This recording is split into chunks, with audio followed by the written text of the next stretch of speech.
Olá a todos, sejam muito bem-vindos a mais uma conferência em homenagem ao ciclo Pierre de Coubertin. Essa conferência de hoje é uma parceria da Escola do Esporte com Coração da Nova Acrópole e o Comitê Brasileiro Pierre de Coubertin. Essa atividade faz parte de um conjunto de atividades que têm sido realizadas aí durante todo este ano nessa parceria. Inclusive, antes da gente iniciar aqui a transmissão para vocês, vocês viram aí passando uma das poesias que foi premiada num concurso de poesias promovendo os valores olímpicos.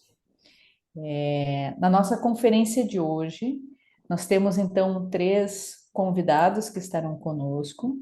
O professor Francisco Iglesias, que é o diretor da Escola do Esporte com Coração da Nova Acrópole e também professor da Nova Acrópole, que eu vou, quando a gente conversar aqui, vou chamar ele pelo nome que nós mais conhecemos, que é Paco. Então, bem-vindo, Paco. O Nelson Todd, que é o presidente do Comitê Brasileiro Pierre de Coubertin e vice-presidente do Comitê Internacional Pierre de Coubertin, e o professor José Olives, que é um catedrático de Antropologia e História do Pensamento, tem uma larga história e contribuição aí em relação aos temas relacionados aos valores olímpicos, e também foi diretor da cerimônia de abertura dos Jogos Olímpicos de Barcelona de 1992. Então, bem-vindos a todos.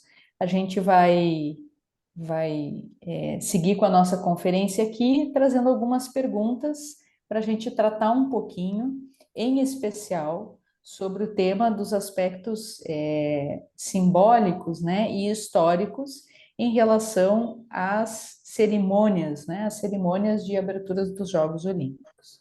Então, para a gente começar a conversa aqui, eu queria já trazer uma pergunta aqui direcionada para o Nelson, que é, na verdade, algo até curioso, né? Que nos Jogos Olímpicos modernos, normalmente a maior audiência que existe é na cerimônia de abertura e não nos eventos de esporte. Então, queria trazer essa pergunta aí para o Nelson explicar para a gente um pouco por que a cerimônia de abertura é que tem mais audiência do que efetivamente algum dos eventos esportivos. Bem, primeiro saudar meus companheiros aí de programa hoje, né? Querido José, que teve uma marca importantíssima na história das cerimônias olímpicas modernas. É um orgulho estar compartilhando esse espaço contigo, José. Saudação ao Paco pela história que vem construindo junto à Escola do Esporte com Coração pelo mundo inteiro, através da Nova Acrópole. Né, Jerusa, obrigado aí pela tua condução desse novo encontro, que marca mais uma vez uma celebração a Pierre de Coubertin, né? O cara, por assim dizer, que nos motiva a estar discutindo constantemente tudo que envolve o movimento olímpico, o fenômeno olímpico, né, ao longo da história da humanidade. Então, celebrar essa nossa parceria aí da Escola do Esporte com Coração, Nova Acrópole e Comitê Pierre de Coubertin. Especificamente quanto à pergunta que tu trazes, eu acho interessante a gente pensar que num evento esportivo, como são os Jogos Olímpicos, né, o momento de maior confluência de audiência, especialmente através ainda da televisão ou das outras mídias que hoje também transmitem vários eventos dos Jogos Olímpicos, é interessante a gente verificar os números que representam o grande alcance da cerimônia de abertura, que é superior a qualquer outro evento dos Jogos Olímpicos. Não é a final, por exemplo, do futebol durante os Jogos Olímpicos, não é a maratona, não é a final dos 100 metros, Não, o evento de maior audiência é a abertura dos Jogos Olímpicos, a cerimônia de abertura dos Jogos Olímpicos. Bem, a razão, a gente não tem uma resposta concreta, obviamente, para isso, mas a gente pode fazer várias interpretações. Primeiro, e a gente vai falar seguramente de Coubertin mais adiante, é que o Coubertin já sabia disso, a importância dos rituais e das cerimônias para marcar o evento olímpico como algo diferente de qualquer outro evento esportivo. Mas por que diferente? Tá? Porque ele tem uma série de características e a gente vai ter tempo de falar sobre elas, mas uma delas é porque a cada 4 anos, através dos Jogos Olímpicos e da cerimônia de abertura, a humanidade renova o seu desejo de paz, de entendimento e da busca de um mundo melhor. E acho que isso fica muito marcado na cerimônia de abertura, porque ali estão todas as raças, todas as etnias, todas as culturas, idiomas, todas as nossas diferenças naquele momento são marcadas, mas ao mesmo tempo elas são aceitas. A gente consegue compartilhar juntos, no globo inteiro, o mesmo sentimento, a mesma ideia de humanidade.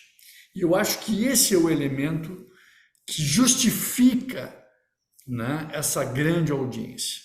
Eu não quero me estender demasiado na resposta, porque nós temos outras perguntas e outros participantes. Mas eu quero então ressaltar que através dessa celebração da humanidade, representada pelos símbolos, pelos valores olímpicos tão bem marcados por Coubertin através da criação do olimpismo, estão ali presentes e fazem todos renovar sua esperança de entendimento e um mundo melhor.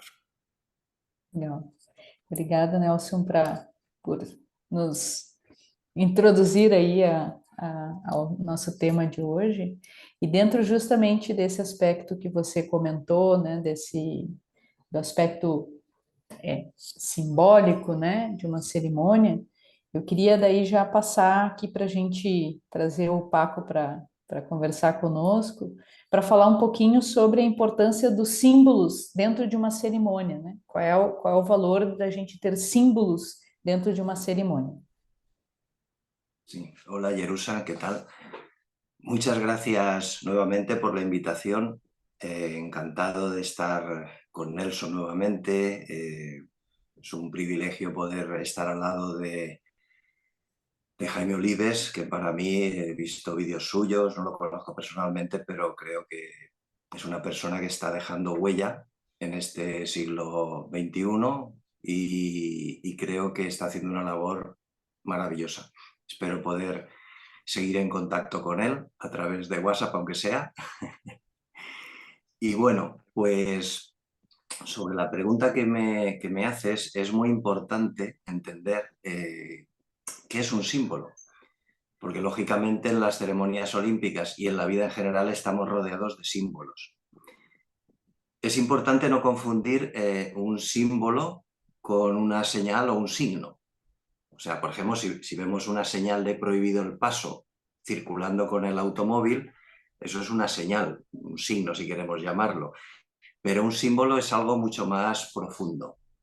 El término tanto griego como latino nos hablan de simbolón en griego, que significa algo así como contener, unir, juntar. Y la figura más representativa de un símbolo es el símbolo que representa al símbolo en Egipto, que es unas manos así. O sea, algo contiene. Y es como si a nivel macrocósmico podríamos hablar que el cosmos que vemos, el cosmos que intuimos, que percibimos, es como un gran libro, donde la divinidad hubiese trazado o escrito toda una serie de enseñanzas, de claves, de elementos simbólicos para que podamos percibir ciertas realidades. Es como si los símbolos fuesen los símbolos que vemos en piedra, en papel, en papiro, en madera, fuesen el cuerpo de un alma. O sea, es la representación física de un alma. ¿Qué sucede hoy día en general? Sucede que hemos perdido ciertas claves. Hemos perdido ciertas claves para poder interpretarlos. Entonces es como si ese cosmos, que es como un gran libro donde están escritas esas claves, en el mundo de hoy nos fijásemos solamente en la encuadernación, en las letras de la portada del libro y dijésemos, ah, qué bonitas, qué bien hechas están hechas en oro, qué maravilla, pero lo importante no son las letras ni la portada, lo importante es lo que está dentro del libro. De ahí que los símbolos sean esas fuerzas que si están, como dirían los chinos, hechas, realizadas con Feng Shui, así le llamarían los chinos, o sea, con una armonía entre el cosmos, lo celeste y lo terrestre, entonces se canaliza cierta potencia, cierta fuerza. De ahí, por ejemplo, los símbolos que expliqué en la clase que di en las Olimpiadas Internacionales en Brasil, sobre qué significaban Kairos y Hermes a la entrada del estadio, por donde entraban los atletas que iban a competir. Ellos siempre pasaban por el centro de Hermes y Kairos. Eso tenía un simbolismo. Hoy en día leemos a Pausanias y nos explica que estaba Hermes a un lado y Kairos a otro, las estatuas en mármol. Pero Pausanias no nos explica por qué estaban ahí. Entonces, si se investiga, si se profundiza, podemos realmente entender que eso obedecía a algo. O sea, el simbolismo, los símbolos en una ceremonia olímpica son importantísimos, importantísimos, fundamentales. Sin símbolos no quedaría algo, solamente hubiese signos o señales para, entre usted por aquí para ir a su asiento, o ahora va a dar comienzo, eso quedaría muy, muy frío, ¿no? Por eso Coubertin le daba tanta importancia a recuperar el ceremonial usando símbolos, porque eso le iba a dar una fuerza especial, como ha dicho mi querido amigo Nelson, le iba a dar una fuerza especial a las Olimpiadas, a los Juegos Olímpicos, una fuerza diferenciadora de un campeonato mundial o unos campeonatos europeos o panamericanos de atletismo. Entonces los símbolos son algo muy importante, muy importante. ¿Qué sucede hoy en día? Repito, que como hemos perdido claves de interpretación, es como si quisiésemos leer un texto y fuésemos leyendo letra por letra, o una letra en la primera línea, otra letra en la tercera línea, no conformamos las palabras, no conformamos la frase, no sabemos qué significa. Imaginemos a científicos de dentro de 200 años que han perdido las claves de interpretación de nuestra química actual y leen una fórmula química que es Fe2O3 y dicen igual a óxido ferroso, óxido de hierro, hierro oxidado, vamos. Entonces, si han perdido las claves de interpretación, ¿qué dirían esos químicos de aquí 200 años? Dirían, fíjate, en el siglo XX-XXI veían un hierro oxidado y le decían, lo señalaban y decían, fefeo. Claro, eso es lo que dice la fórmula, porque se han perdido las claves. Esto resulta gracioso, pero es que hoy en día, con muchos de los mitos, de las enseñanzas que vienen a través, por ejemplo, de los mitos, estamos haciendo eso. Estamos leyendo lo que se llama la letra muerta. Si nos vamos al Bhagavad Gita y vemos cuando Krishna le dice a Arjuna, en realidad nadie puede matar ni morir. Quien dice mato o me matan habla como un necio. Y extraemos eso de contexto sin saber interpretarlo, podemos estar generando un asesino en serio. porque quien dice mato me matan está en un error, pues venga, a matar. No, lógicamente no. Se pierden las claves, se pierde el sentido y tenemos que hacer todo lo posible por recuperar esas claves de interpretación, porque eso le va a dar una fuerza enorme a las ceremonias que hagamos, en este caso las olímpicas que estamos hablando hoy.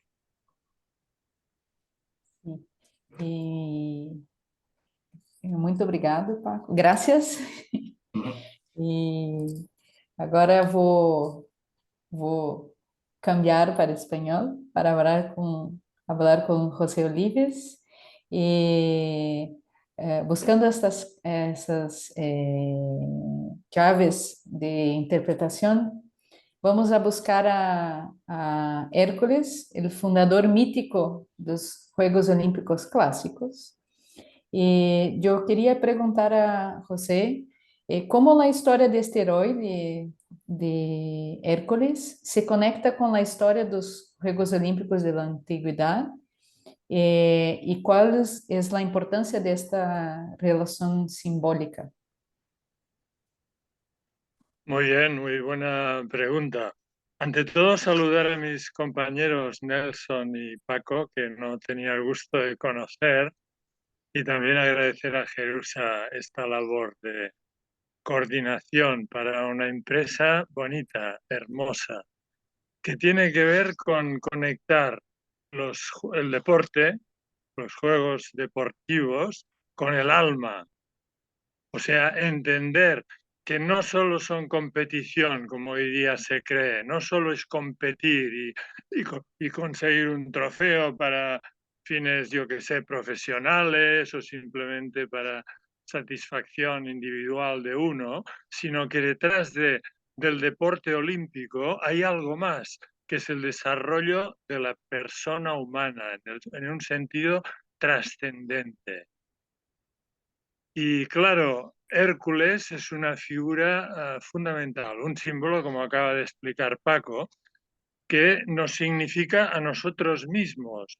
O sea que cuando tratamos con material mítico o simbólico, tenemos que comprender que esto está hablando de nosotros. Es como un teatro exterior que habla de nosotros mismos. Y todas las figuras que aparecen en el mito son partes de mí mismo. Entonces Hércules es un héroe y es fundador de los Juegos Olímpicos. Hay que decir que en realidad no los funda, sino que los refunda.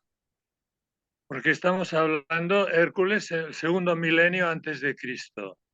Las fundaciones hercúleas, que son muchísimas, la mayoría de ciudades alrededor del Mediterráneo y hasta Transcaucasia, han sido fundadas por Hércules.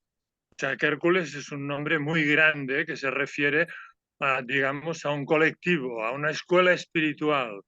Cuando se abolieron los sacrificios humanos, cuando se hizo el cultivo del olivo, que es una obra de ingeniería agrícola, y cuando se hizo la paisajística antigua. O sea, muy importante, el segundo milenio.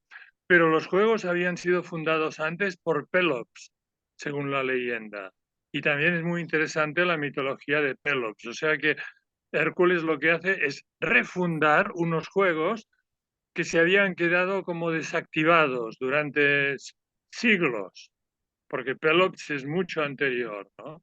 Y luego el Barón de Coubertin pues los volvió a refundar, o sea que esto también es muy interesante, ¿no? Porque hay toda una historia de los Juegos Olímpicos.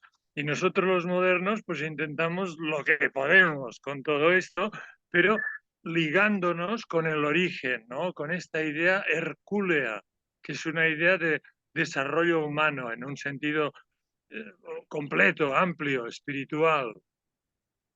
Y entonces vamos al grano de estos. El héroe, ¿qué es el héroe? El héroe es cada uno de nosotros.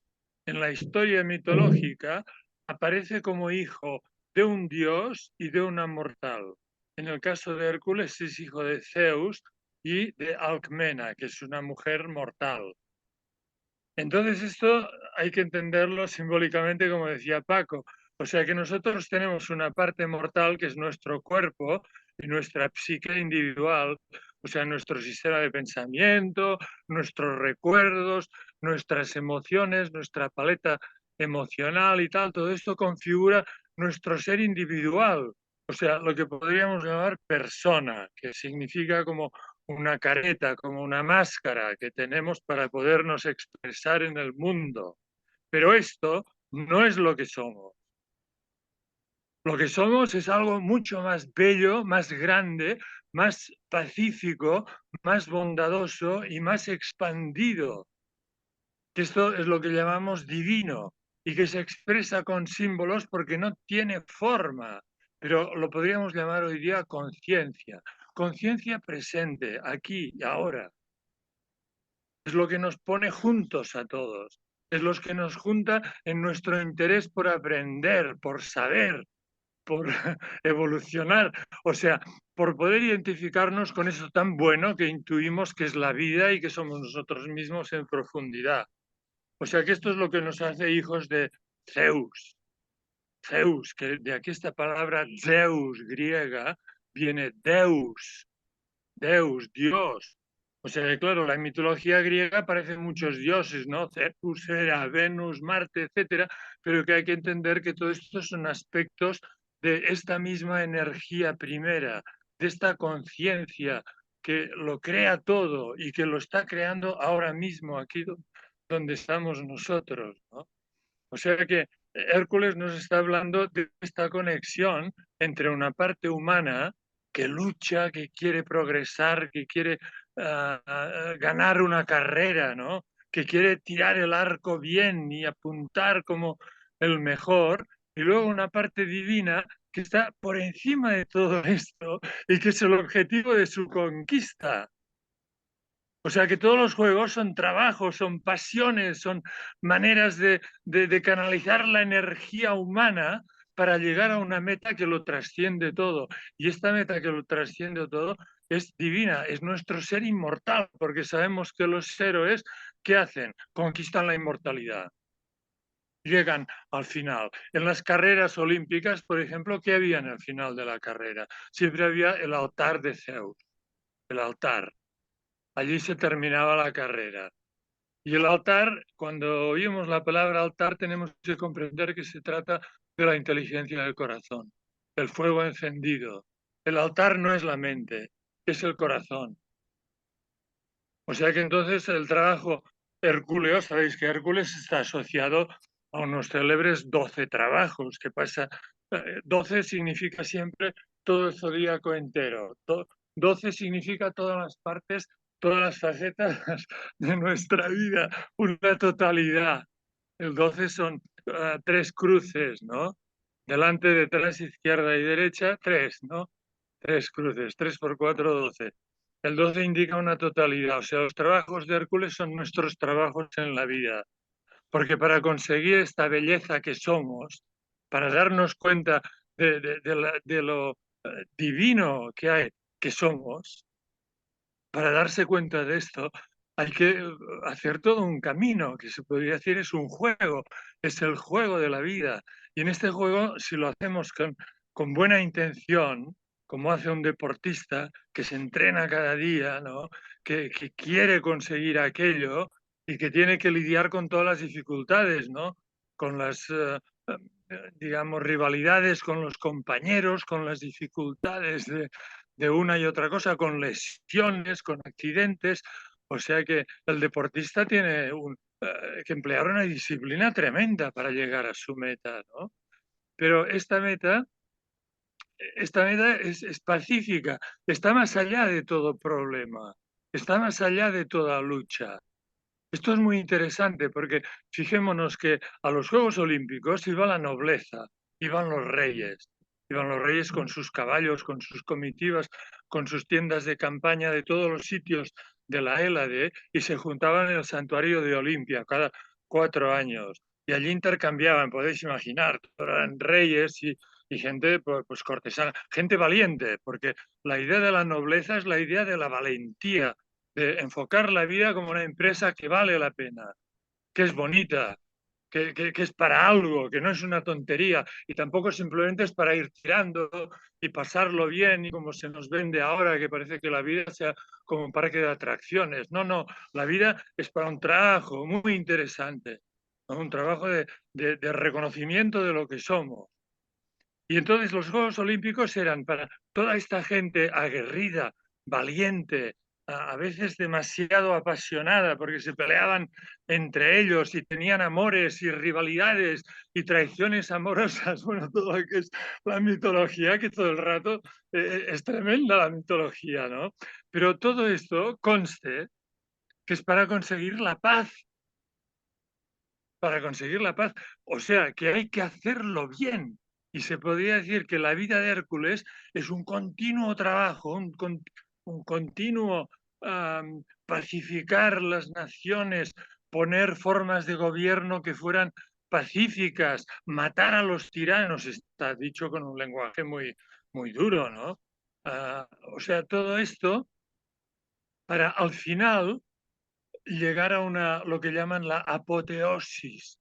Los héroes terminan en la apoteosis, tanto Pelops como Hércules en este caso, que la representan como una incineración, o sea que el propio héroe se entrega en una montaña que es un fuego y allí pues accede a su yo divino. Es apoteósicamente ascendido a las estrellas, se convierte en una constelación el héroe. Es una manera de decir nuestro ser infinito, inmortal, ¿no? Siempre, siempre bueno, ¿no? Siempre excelente, más allá de la forma. O sea que también se puede decir que este viaje del héroe olímpico, del deportista que se toma el deporte entendiendo que es una forma de crecimiento en el sentido humano, esto es una cosa que termina con una entrega total, ¿no? de las partes más, digamos, conflictivas de nosotros mismos, de deseo, de rivalidad, de miedo, de falta de autoestima, porque el deportista tiene que lidiar con esto continuamente. Yo no podré, yo estoy cansado, yo ya no puedo, ahora me he hecho daño, ahora este es más bueno que yo. O sea, toda esta parte pasional se transmuta en el deporte olímpico, ¿no? Para conseguir otra cosa que va mucho más allá del deporte, ¿no? Que es realmente una belleza, ¿no? O sea, Hércules, por ejemplo, se llama Heracles. Heracles. Hera es la diosa. Y la diosa es la contraparte del dios. O sea que a Dios lo podemos concebir también como una diosa, porque realmente no tiene sexo. Y cuando decimos diosa es como yin yang. Cuando decimos Zeus y Hera, ¿no? Son un matrimonio, son hermanos y a la vez son pareja. Que esto también es la cosa del mito, que el mito es paradójico siempre, ¿no? Pero hay que entender más allá de las formas. O sea que Hera es el aspecto yin de la deidad. Y entonces el deporte, que es completamente yang, porque es dale, que venga a ganar, ¿no? ¡Pam! Tira más fuerte. ¡Pam! Hay esta parte yin, que es la que orienta todo, porque era kles. Kles quiere decir, kleio quiere decir glorificar, ¿no? Es la gloria de Hera. Heracles es la gloria de Hera. Y es ella, la diosa, la que le encarga todos los trabajos y la que al final es celebrada, porque en realidad en el antiguo altar olímpico, al final de los Juegos, era el altar de Hera, porque Hera representa el matrimonio con Zeus. Y en este altar, que estaba en un templo, había un lecho, una cama para hacer el amor. Hera y Zeus.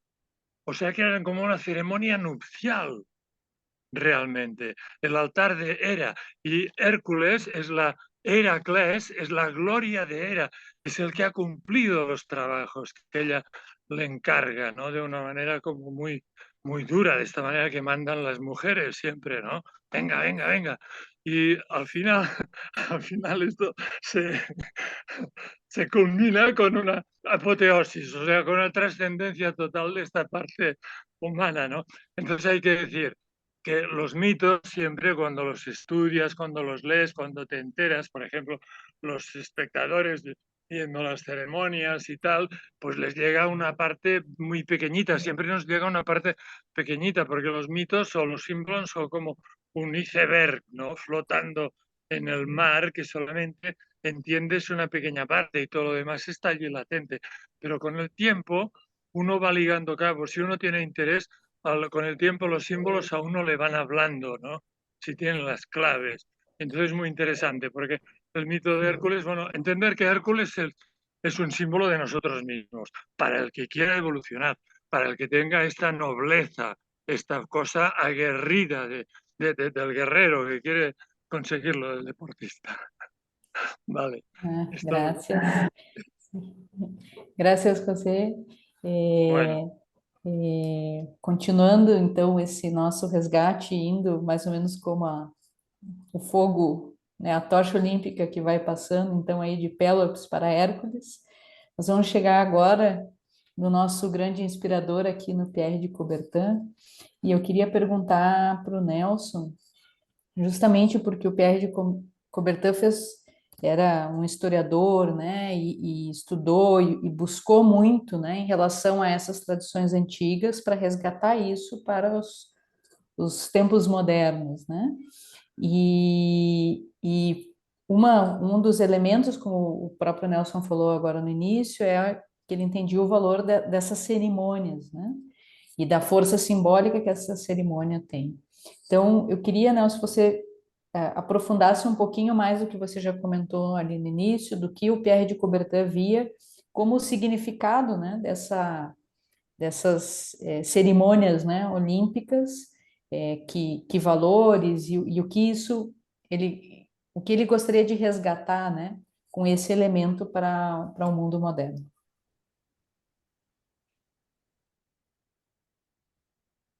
Seu microfone está fechado.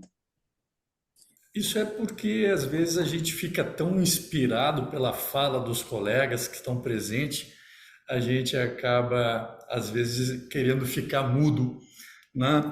E obrigado, Jerusa, por me passar essa nova pergunta, esse novo desafio.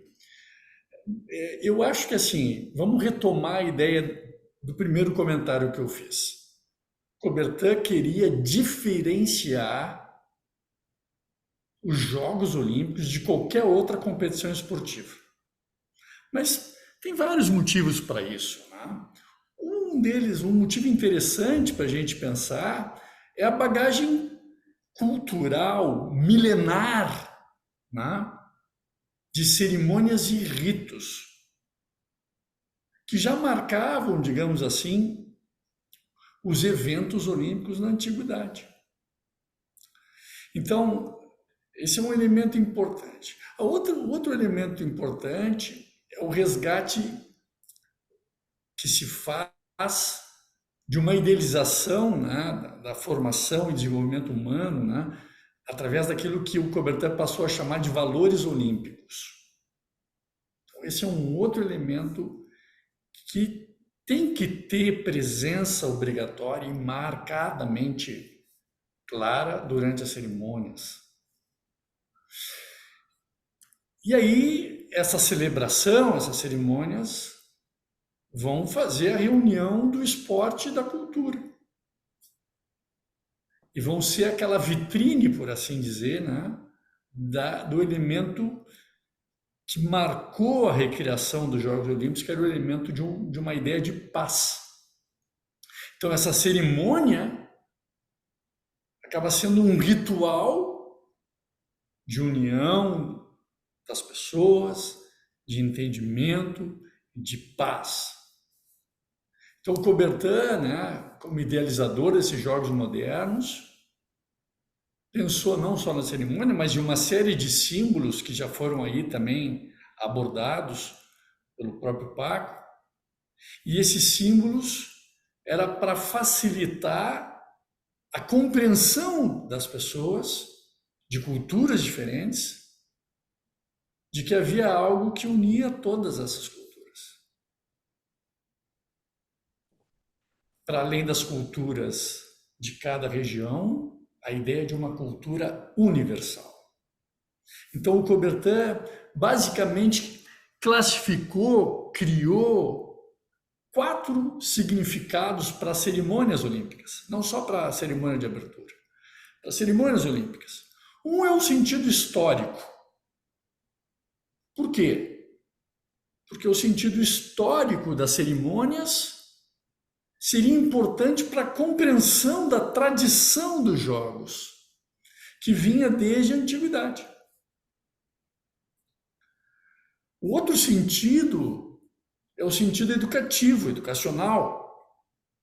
Coubertin queria realizar uma educação esportiva através dos jogos. Um terceiro significado seria o significado artístico. Isso seria para dar visibilidade à natureza também estética que as cerimônias todas normalmente têm. Isso acabou dando também uma harmonia para o evento, os Jogos Olímpicos como um todo. E o quarto significado é o significado religioso. Não da religião formal que a gente fala, das igrejas, das tradições religiosas, não é disso. Mas da religião como algo que também leva as pessoas, especialmente os atletas, a uma autodisciplina durante as competições. Então, sentido histórico, sentido educacional, sentido artístico e também o sentido religioso. Assim, dessa maneira, né, nenhum outro evento olímpico, nenhuma outra competição esportiva, nenhum outro evento cultural, apresentação artística, igreja, nenhum movimento político, talvez também nenhuma outra organização internacional, inclusive as Nações Unidas, nenhuma outra coisa, na minha opinião, por esses significados todos, esses sentidos todos, conseguiram gerar regularmente performances programadas, previsíveis, que geram uma atenção global. Por isso as cerimônias olímpicas têm esse alcance e essa importância que nós vemos hoje, Jerusa. Muito bem. Continuando aí, a partir desses elementos, então, como o Nelson colocou aí, resgatados, né, pelo Pierre de Coubertin, nesses sentidos para as cerimônias olímpicas, né? Queria já voltar aqui com o Paco e trazer para ele trazer para nós uma reflexão a respeito de que influência, né, pode ter essa cerimônia naqueles que participam da cerimônia, né? O que impacto, né? Toda essa ideia resgatada por Coubertin pode gerar, né, naqueles que estejam presentes numa cerimônia. Bueno, depende. Impacto siempre hay, es evidente. Voy a usar un ejemplo inventado por mí, lógicamente. No es real, es una invención y es usando la ceremonia que organizó Jaime en Barcelona 92. Entonces imaginemos a varios espectadores que están viendo esa ceremonia. Imaginemos a una persona, pues un padre de familia normal, que trabaja todos los días para sacar adelante a su familia y que no ha tenido oportunidad de investigar, de profundizar sobre el mito de Heracles. Y él, en ese espectáculo, ve salir a un gigante, ve cómo ese gigante realiza una serie de hazañas, sube en un barco, va a fundar ciudades, separa las columnas de Heracles y le impacta. Ya va predispuesto a vivir algo, porque se ha gastado un dinero para las entradas para él y para sus hijos, por lo que sea, pero él ya va predispuesto a vivir algo. Esa ceremonia que preparó Jaime tiene una fuerza, lógicamente, atrae algo de ese mito de Heracles, algo poderoso, algo potente. Ahora imaginemos al lado de ese padre a su hijo, que tampoco ha estudiado nada, pero le han contado el cuento de Hércules, el mito de Hércules en forma de cuento o leyenda en el colegio.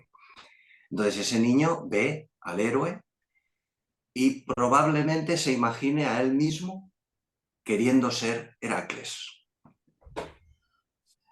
Así como hoy en día los niños se imaginan a sí mismos queriendo ser Messi, Neymar o Cristiano Ronaldo, entonces imaginemos que ese niño quiere ser Heracles.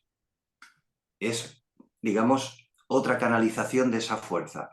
Ahora, al lado de esas personas, imaginemos a un filósofo de Nueva Acrópolis que ha estudiado filosofía a la manera clásica, que ha estudiado simbología, que ha perdido, entre comillas, horas de su vida en prepararse, en formarse, y ve esa ceremonia, ve ese momento de la ceremonia, ve a Heracles, ve cómo aparta las columnas, cómo entra el agua, cómo aparece enseguida a formarse una serie de ciudades. O sea, la fuerza que baja en esa ceremonia, la fuerza simbólica a través del símbolo, perdón, es la misma, pero cada persona va a captar de acuerdo a su, y volvemos al símbolo egipcio, a su recipiente.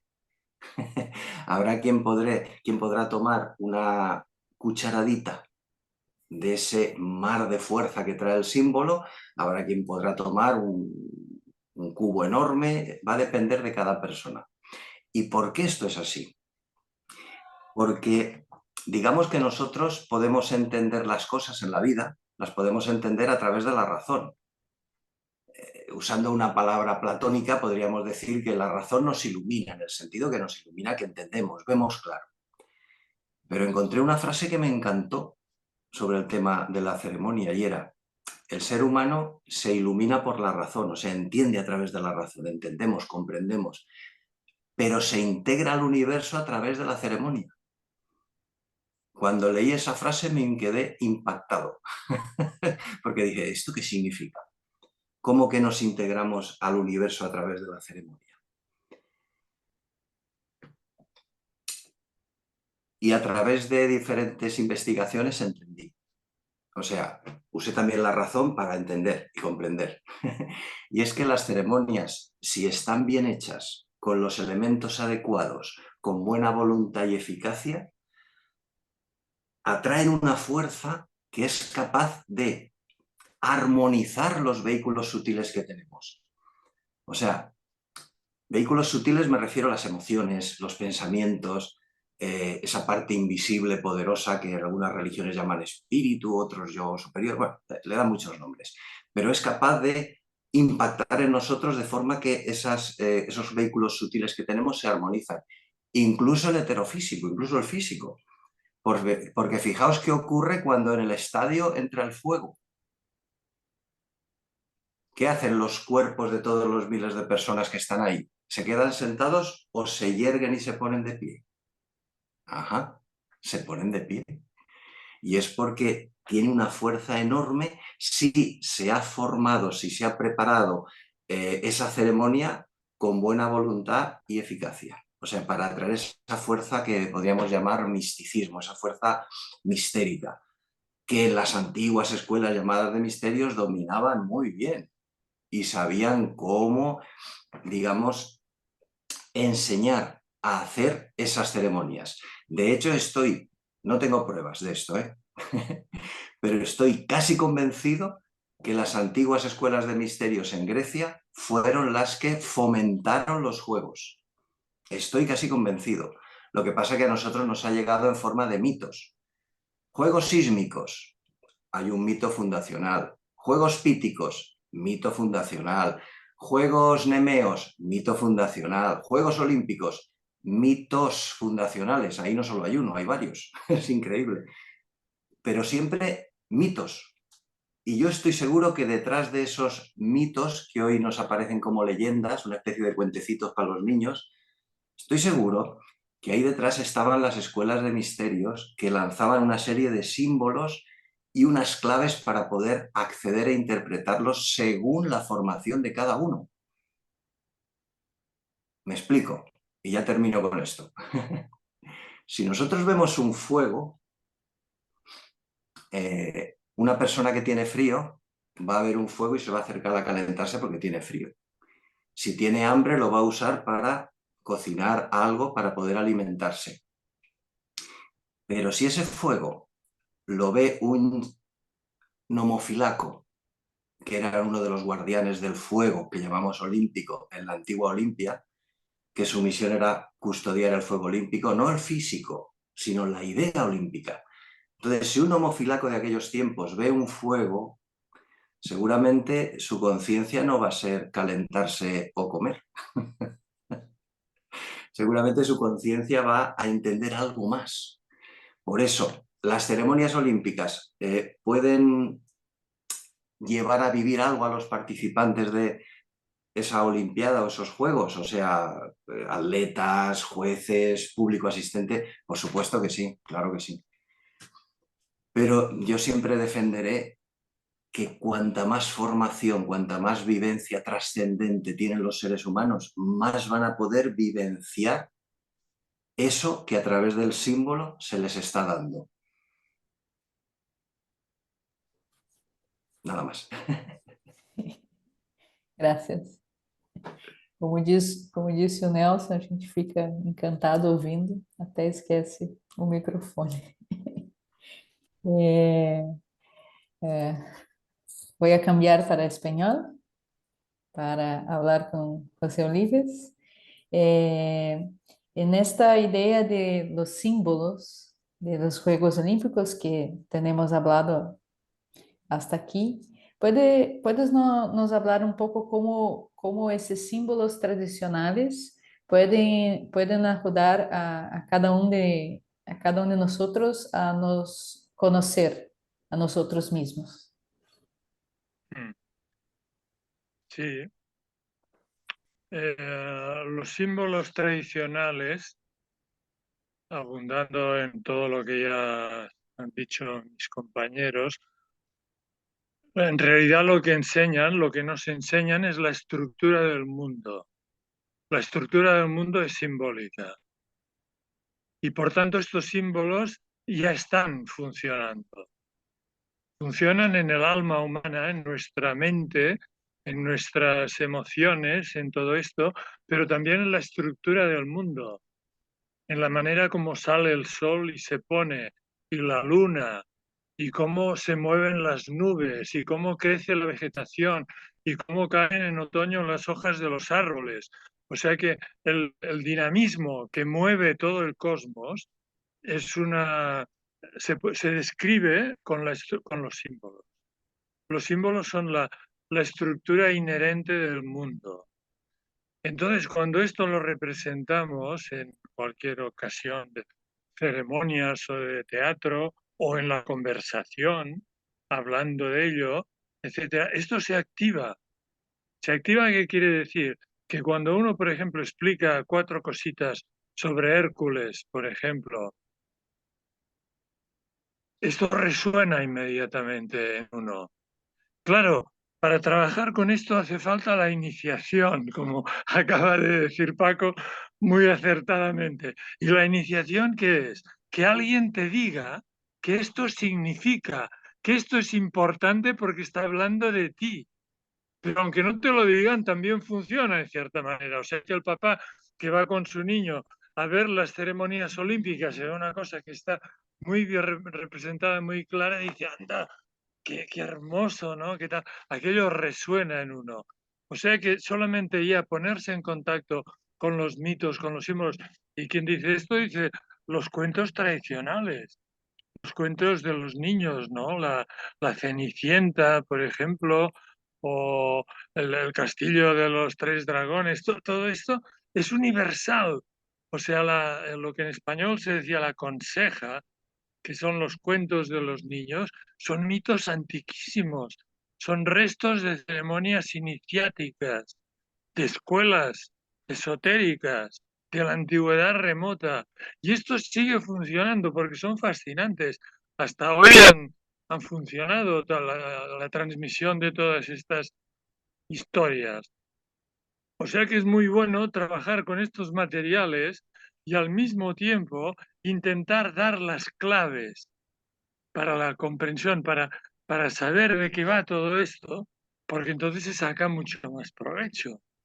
Y en el caso este de las ceremonias olímpicas, por ejemplo, que a mí me tocó intervenir, porque yo entré allí como un director, porque bueno, digo, hemos puesto director y tal, pero es muy poco lo que se puede hacer como director. Por lo menos a mí me tocó dar la idea, porque dio la casualidad, ellos no tenían una idea de cómo presentar los juegos, porque iba todo así de manera caótica, ¿no? Con dineros y todo, pero sin ninguna idea. Y entonces en un momento dado me llamaron, tuve contacto que me dijeron que yo les podía ayudar. Y les dije, mira, Hércules es el fundador de los Juegos Olímpicos y el fundador de Barcelona, que esto ya no lo olvidaron casi, ¿no? Y en el guión se conectaban estas dos cosas. La fundación de la ciudad, de la Barcelona antigua, de la Barcelona Acrópolis, porque todas las fundaciones de ciudades son acrópolis, con el cardo y el decumanos y las cuatro puertas en la muralla y el altar en el centro, ¿no? Y entonces esto era muy bonito. Yo diseñé un guión precioso que está escrito, os lo pasé, a lo mejor lo habéis visto, pero otra cosa era lidiar con toda la gente que tenía que organizar las ceremonias, que era muy complejo y tal, y de lo que programamos llegó una pequeña parte. O sea que yo pude influir muy poquito en todo aquello, pero algo salió. ¿Por qué? Porque trabajábamos con arquetipos y con símbolos que tienen mucha fuerza.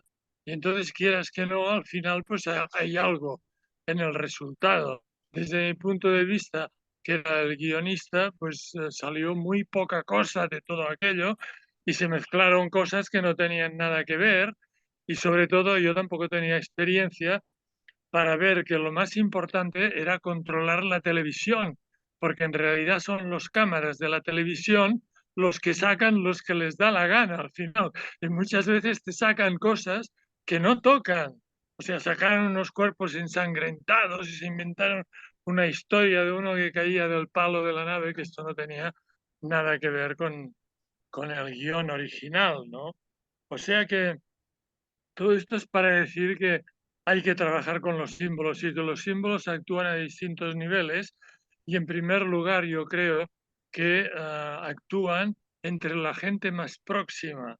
O sea que hicimos un trabajo muy bueno con los organizadores de formación de toda aquella gente y luego también con los distintos niveles de programación de todos aquellos juegos y finalmente con el impacto a la gente que gustó, es verdad, fueron unos juegos, unas ceremonias que tuvieron su influencia, ¿no?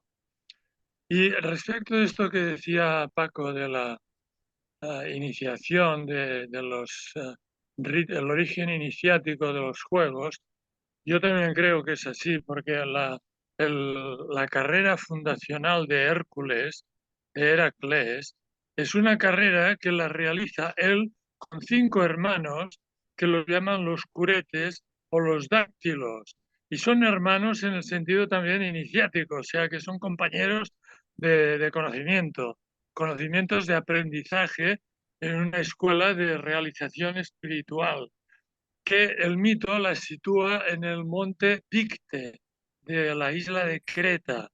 Y entonces ellos, parte de los ritos que hacen de estas ceremonias de realización espiritual, un rito es la carrera a pie. Y entonces programan una carrera que es el sumum, que es la carrera a la casa del Padre, porque a donde van es a Olimpia, que es la casa de Zeus, o el monte Olimpo, porque entonces el Olimpia se junta con el Olimpo, que es la morada de los dioses. y allí el presidente pues es Zeus, ¿no? O sea que entonces esta carrera en la que Hércules triunfa es una carrera con su grupo de compañeros iniciáticos y él pues es el que llega primero a la casa del padre, lo cual tiene también mucha miga, ¿no? Porque esto de llegar a la casa del padre, pues claro, está dicho en términos simbólicos, ¿no? Hay que entender qué es el padre del héroe, ¿no? El padre del héroe es esta conexión con su ser original, ¿no?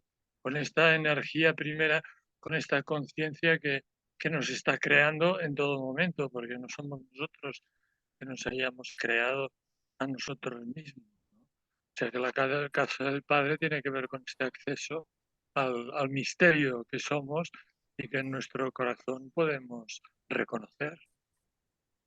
Entonces, es trabajar con este tipo de materiales que son el legado de la humanidad, de toda la humanidad, como ha dicho Nelson al principio, porque esta estructura simbólica del mundo es común a todas las tradiciones espirituales, desde la China hasta los indios de América y desde los esquimales hasta los negros de África. Si estudiamos, por ejemplo, los cuentos populares o los mitos, vemos que hay una gran coherencia en todo esto. Y el lenguaje este es universal porque se refiere a lo que está más allá de las formas y vibra en nosotros mismos.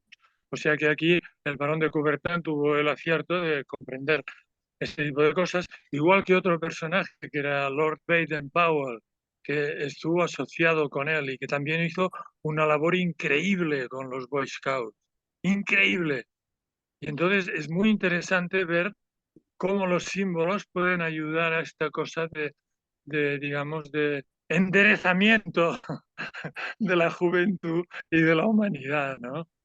Pero hay que dar la iniciación a la vez, hay que aprovechar, explicar las historias, representarlas bien y luego dar claves a los más espabilados, a los más dirigentes, para que puedan comprender, ¿no? Y facilitar el camino a la comprensión. Esto. Gracias, Ulises. E continuando, obviamente, como tem sido a nossa temática toda aqui, a respeito dos aspectos simbólicos, né? O Paco trouxe aí para nós a imagem da tocha, né? Do fogo olímpico. E o Nelson, que está aqui conosco, foi um dos portadores da tocha olímpica aí na Olimpíada de 2016. Então, teve essa bela oportunidade, né, de poder estar participando desse símbolo. E aí, Nelson, queria que você falasse um pouquinho para nós a respeito do aspecto simbólico, especificamente da tocha olímpica, né, desse fogo olímpico. Obrigado, Jerusa. Jerusa, se tu me permite, eu queria só fazer um comentário sobre a última fala do José, sobre os Boy Scouts, né, os escoteiros, né, conhecidos aqui no Brasil como escoteiros. Sem os escoteiros, as primeiras edições dos Jogos Modernos sequer teriam acontecido. Eram os voluntários da época que davam suporte para a realização do evento, né? E isso é importante a gente entender, a importância dessa relação, né, do Coubertin com Baden-Powell, que é o fundador do movimento Scout, né, escoteiro no mundo. E hoje os voluntários seguem, não só os escoteiros, mas os voluntários é o que dão a condição de realização desse grande evento. Eu quero ressaltar a palavra voluntário porque também é a essência da Nova Acrópole, né? Trabalho de voluntariado, eu não queria deixar de mencionar isso, pegando a fala do José.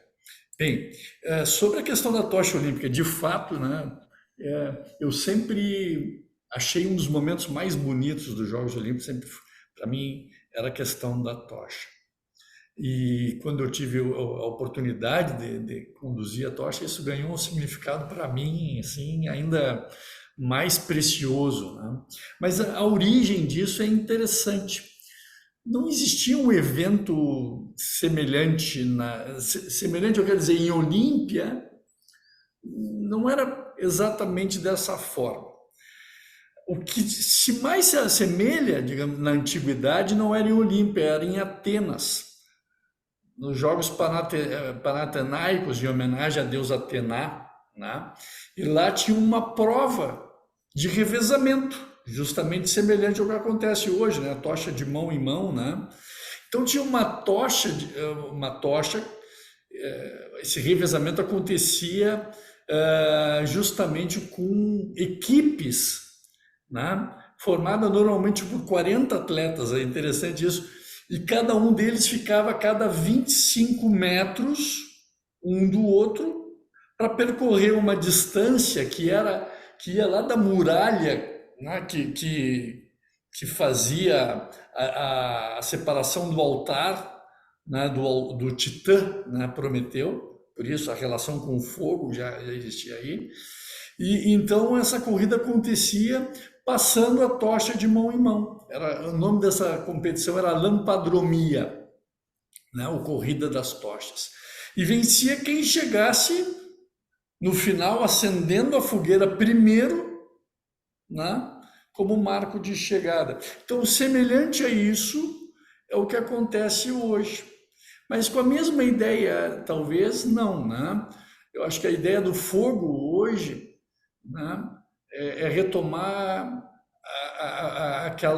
aquela ideia já de peregrinação, tá?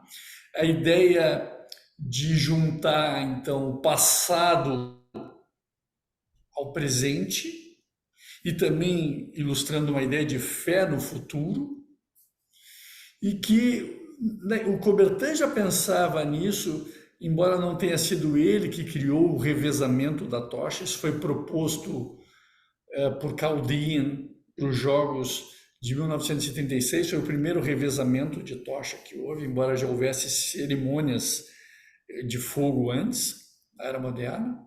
Mas essa cerimônia também, já pensada e idealizada já por Coubertin, né, representava talvez a melhor maneira de unir a cerimônia e os símbolos, que tanto já falamos aqui. Então, por isso mesmo, começa lá em Olímpia, né? A chama é acesa lá diante, num altar em frente ao templo da deusa Hera, e ela vai então originar um revezamento, tal qual na antiguidade, que passa por Atenas, primeira sede dos Jogos Olímpicos Modernos, mas também local dessa antiga lampadromia, e vai passando, né, por vários lugares que já sediaram os Jogos. Esse já foi um evento global, passando por todos os continentes, agora já não é mais, por questões de segurança. E vai indo a lugares insólitos, lugares também carregados de simbolismos ao redor do mundo, mas especialmente então no país que vai receber os Jogos. Né? E tem as formas mais diferentes dela ser transportada: avião, barco, embaixo d'água ela já foi levada ao espaço. Né? E eu mesmo, quando eu fui fazer a passagem do fogo, passei por alguém que estava montado a cavalo, né? Pelas tradições aqui da minha região, que são as tradições gaúchas, né? E foi interessante também, isso remete à ideia justamente de uma mensagem de amizade e de paz. Né? Por isso que talvez gere tanto entusiasmo ao público, especialmente quando vai se aproximando daquele grande momento, né, que é o acendimento da pira olímpica. Né? E aí o José, espero que ele possa falar um pouco do grande momento do acendimento da pira olímpica lá em Montjuïc, né, de uma maneira absolutamente inovadora, diferente e marcante.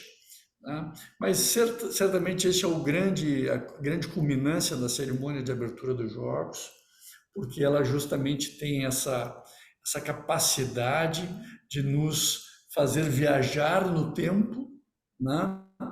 E talvez também caracterizar esse rito de passagem, né?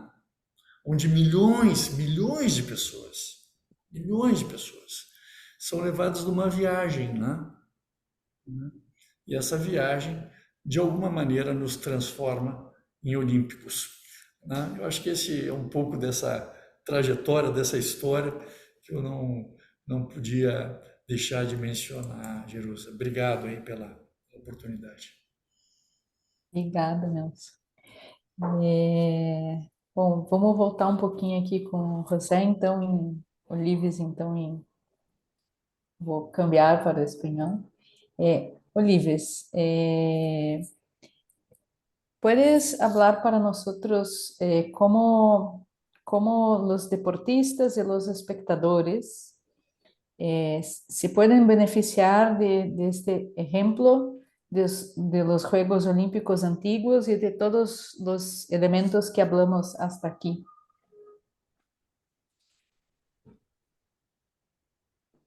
Sí, yo creo que se benefician sobre todo habiéndoles despertado el interés por conocer estos orígenes de los Juegos Olímpicos y por el interés de estas imágenes que ahora decía Nelson que se vuelven a actualizar y que vienen de la antigüedad remota, ¿no? Una llama olímpica que se transmite y que se dispara como en Barcelona contra el pebetero. Todo esto son imágenes muy impactantes y entonces esto puede despertar, si está bien hecho, puede despertar el interés de los espectadores para preguntarse qué es esto, ¿no? ¿Qué es esto? Y entonces hay distintos niveles de comprensión y a los que están más avanzados hay que darles continuamente materiales, o sea que estaría bien pues hacer publicaciones sobre todo esto, ¿no? Explicarlo, hacer toda una labor pedagógica. ¿Qué es el fuego? Es muy interesante porque el fuego es el que lleva el atleta a conseguir la victoria, porque es energía, ¿no? Esto en el mito de Hércules se representa, bueno, sobre todo en el mito de Pelops, también en el de Hércules, porque Hércules va a la casa del padre guiado por el amor, por el fuego de unirse otra vez con su padre, ¿no? Al que tanto quiere. Este simbolismo en el cristianismo está perfectamente desarrollado, la relación entre el hijo y el padre, que es una relación interna a cada uno de nosotros, el hijo y el padre. Esto es muy interesante para reflexionarlo, ¿no? Que la carrera de Hércules tiene como meta este acceso a la casa del padre. La casa del padre representando nuestra estancia original, el lugar de nuestro ser, que parece que no lo hemos perdido, pero sí que está como olvidado, ¿no? La mayoría de veces. Y entonces el fuego tiene que ver con esta pasión para llegar allí, pero también el fuego tiene distintos aspectos. Ahora dice el ordenador que se está agotando la batería y aquí no puedo enchufarla otra vez. O sea que cuando se termine, se terminará. Digamos que el fuego, en definitiva, es el fuego del amor, es el fuego de la alegría, de la bondad, lo que todos los hombres compartimos. Es la energía básica de todos nosotros. Entonces, ¿qué ventaja se puede sacar de las ceremonias? Porque la gente se dé cuenta que algo tan material, digamos, y tan humano como las ceremonias olímpicas es una manera preciosa de hablar de las cosas más importantes de la vida y de sacarle partido a una parte de juego y de competición para comprender cosas que van mucho más allá de esto, ¿no? Esto es lo que se puede sacar de las ceremonias olímpicas, despertar el interés de la gente por el desarrollo humano en el sentido más profundo, no solamente en el sentido material, ¿no? Sino ver que detrás de los Juegos Olímpicos está una conquista en el sentido humano global, ¿no? De desarrollo del potencial humano de cada uno y que todos podemos acceder a ello colaborando con nuestros semejantes, con nuestros compañeros, como hacía Hércules. O sea, juntándose uno con la gente que sintoniza con esta idea de progreso humano, en el sentido más pleno de la palabra, compañerismo, ¿no? O sea que el fuego también es un fuego. Los antiguos siempre decían que ese tipo de trabajos olímpicos tenían que ver tenían que ver con una transmutación de la energía. O sea, todo lo que son nuestras pasiones, nuestro empuje en la vida, nuestras rivalidades, también nuestros dolores y pasiones, que todo esto es energía que es buena originalmente, pero que tiene que ser transmutada. ¿En qué? En paz, en amor, en bondad, en confianza, en tranquilidad. Entonces los juegos y la información con todos estos símbolos tiene que ver con saber que hay esta posibilidad, que la vida es muy interesante, pero que hay que poner el esfuerzo donde hay que ponerlo, no solamente en las cosas materiales, sino en la transformación de uno mismo. Y esto pasa por el conocimiento, ¿no?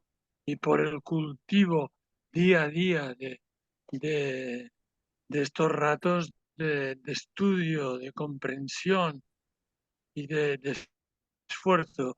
Esto que antes Paco decía, el rito, ¿no? La ceremonia. Hay las ceremonias olímpicas y luego hay la ceremonia olímpica, ¿no? El entreno del cuerpo, el entreno de la mente, el entreno de las emociones. Y todo esto guiado por los que saben más que uno. O sea, escuchar a los que saben, ¿no? Escuchar a la tradición, aprender de las tradiciones antiguas, ver que el deporte es algo originariamente sagrado. Sagrado quiere decir que nos conecta con lo que está más allá del tiempo y del espacio, con esto que está siempre siendo, con esta presencia que compartimos ahora mismo aquí todos, con esta, digamos, satisfacción de poder compartir ideas que son verdaderas y cosas que responden a nuestros deseos y necesidades más íntimos, ¿no? O sea que puede ayudar mucho, ¿no? Todo lo que se monte alrededor de las ceremonias olímpicas, bien entendidas con esta buena intención y tomando como referencia la tradición, las tradiciones sagradas antiguas. Esto es lo que la gente puede recibir a través de los Juegos Olímpicos en distintos niveles. Pues bueno, Gracias, aquí, gracias, Ulises. hasta aquí. Muchas gracias por esta ocasión E de compartir cosas buenas. sim, muitas graças. E para a gente Pone el ordenador fechar, que se está agotando la batería. ok.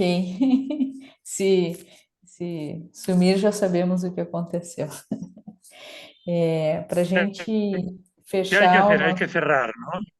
Sim, para, Cierro, para ¿vale?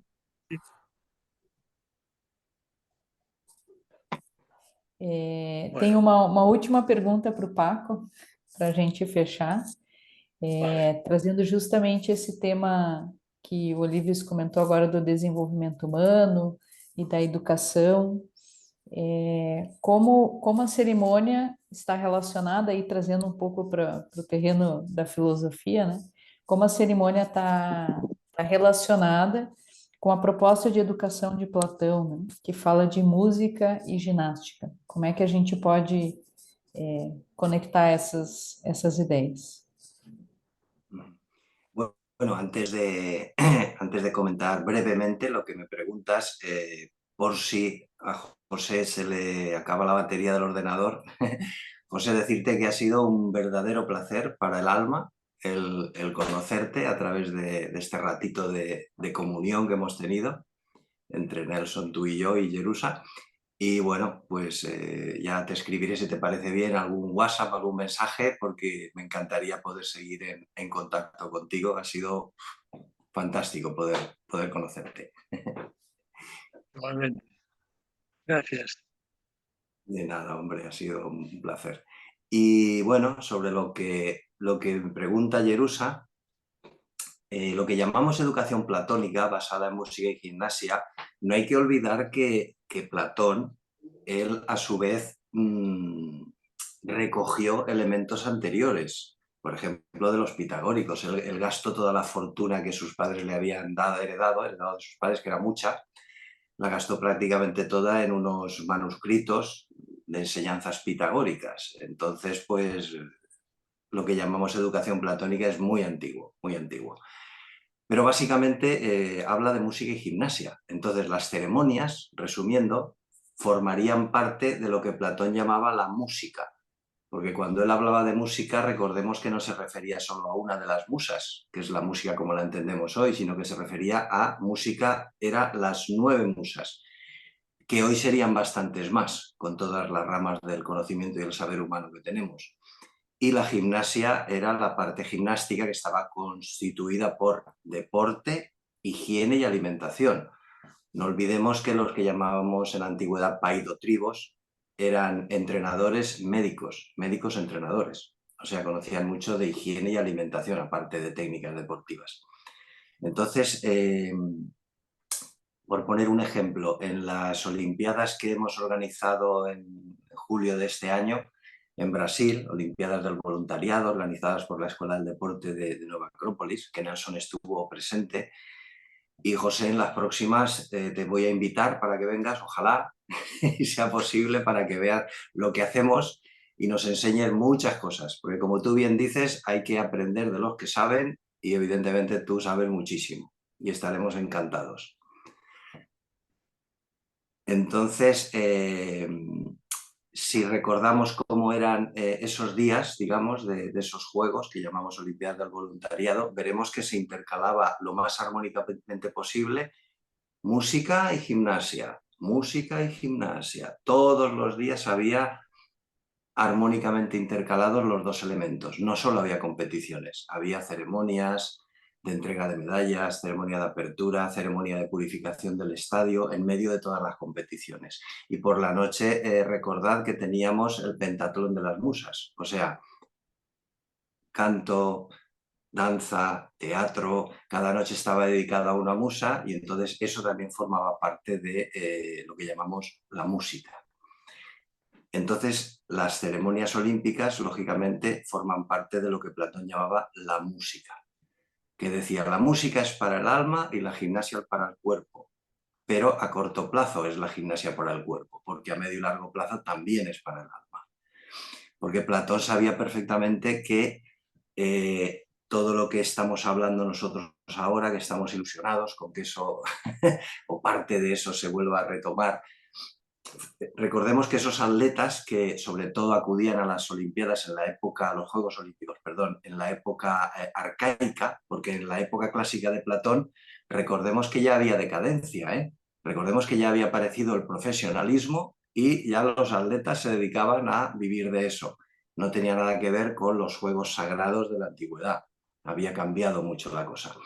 Entonces, en los juegos arcaicos, recordemos que esos reyes que comentaba José, esos grandes personajes que acudían a los juegos, unos participaban, otros simplemente iban ahí a negociar sus cosas, pues recordemos que los participantes, los atletas participantes en esas Olimpiadas arcaicas, estaban educados en un concepto, en un cuerpo educacional que hoy se ha traducido por arete, y se ha traducido por excelencia, pero eso es muy corto. Arete era una forma de vida basada en la virtud, en el honor y bueno, muchos conceptos que hoy en día quizá tendríamos que volver a explicar porque son complicados de entender.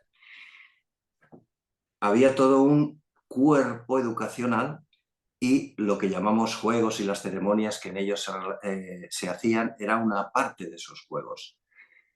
Y cuando la arete, por poner un ejemplo histórico, la arete, que era una unidad, un cuerpo unido de enseñanza, se perdió un poquito la esencia, la unidad se convirtió en dualidad y apareció la enseñanza en base a kalos y agazos, la calocagacía que se llamaba, la bondad y la belleza. Pero ya a partir de ahí comenzó un cierto proceso de decadencia, ¿no? Entonces, bueno, para terminar un poquito lo que estamos diciendo, el resumen sería la frase de Platón que decía, aprender en el cielo es ver, aprender en la tierra es recordar. De ahí que música y gimnasia estaban destinadas a que el ser humano recordase, o sea, educiese, de ahí viene educar, sacase de dentro afuera, de ahí todas las técnicas que se usaban para que se pudiese conseguir esto, el ser humano sacase eso que lleva dentro. Al ver una ceremonia olímpica, como comentaba José, o como comentaba Nelson, del fuego, de esa flecha que inflama el pebetero en Barcelona 92, o al ver a ese Heracles gigante que surge y separa las columnas, hay algo en el ser humano que, como bien ha comentado José, resuena. Me ha encantado ese término. Algo resuena dentro. Es como cuando hacemos sonar un instrumento y si hay la sexta cuerda de la guitarra la hacemos resonar y si hay una guitarra al lado, la sexta cuerda de la guitarra también vibra. ¿Por qué? Porque hay una simpatía. Entonces, esas ceremonias olímpicas tenían una finalidad.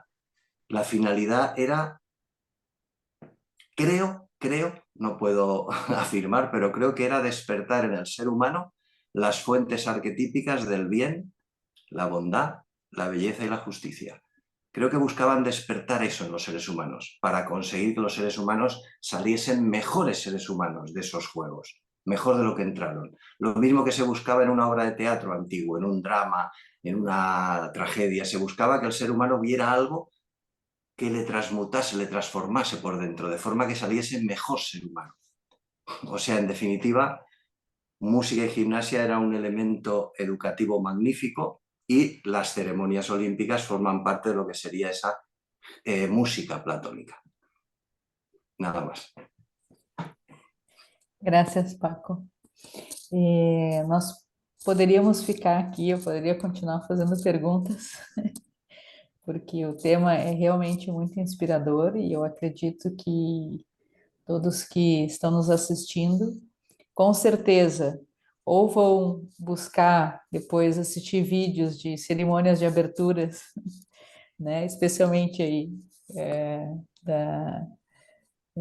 do que a gente tem falado, né, resgatando um pouco dessas memórias, né, de quando a gente às vezes assistiu essas cerimônias e se sentiu tocado e não, talvez não tinha o entendimento que a gente pode ter agora do significado que essas cerimônias têm.